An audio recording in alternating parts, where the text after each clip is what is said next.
guest English teacher here in Korea. My parents came to America, they moved to Hawaii, and that's where I was born. My parents are originally from Korea. So growing up, I hated being Korean. I didn't want to be Korean. I didn't want to have anything to do with my parents' culture. The only thing I wanted was to be American. I wanted to be like everyone else. My Korean heritage growing up, it was rough because where I grew up, Grass Valley, is a really white town. In my elementary school, I was the only Asian kid my age. And starting out, it was really tough. I got made fun of every day. I got picked on by bullies at the bus stop all the time. And I didn't fit in. And I realized that,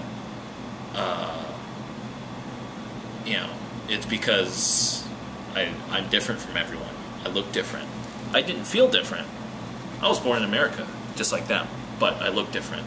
And so that made me a target, and I was always kind of picked on.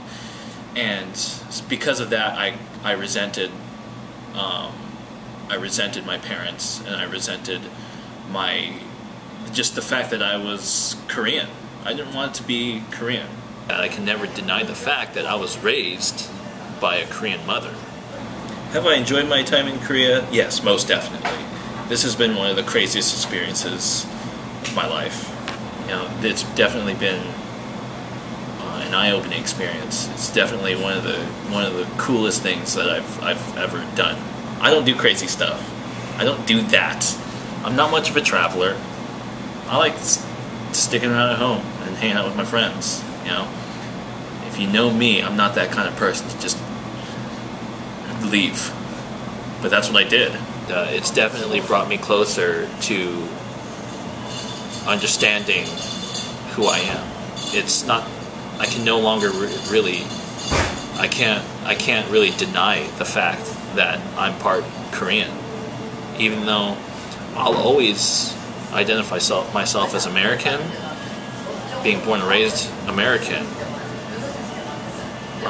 Despite that, I can never deny the fact that I was raised by a Korean mother, and it's inevitable that that culture that she brought with her will rub off on me, and that's part of my identity, and it's something that I've always tried to deny because I wanted to survive as a kid, because I didn't want to be Korean. It's something I've always denied, and because of that, it's always left a hole in my identity. It's interesting to see where my parents are coming from.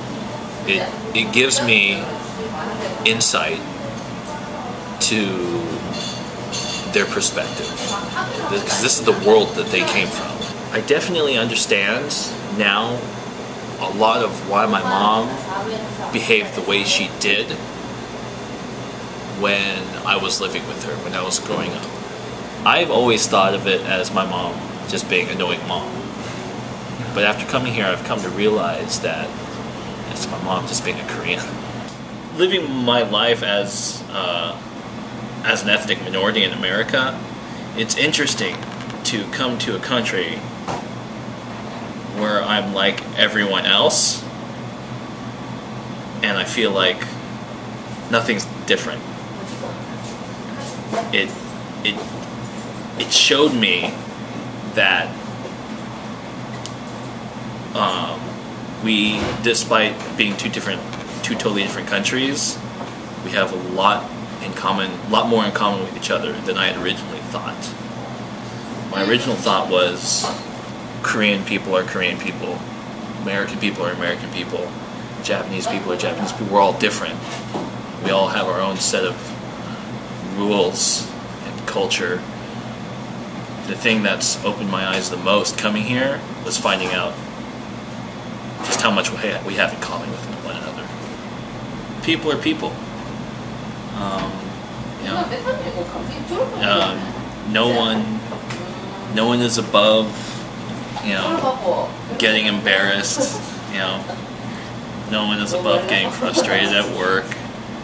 No one is above, relationship problems. So we all deal with the same things.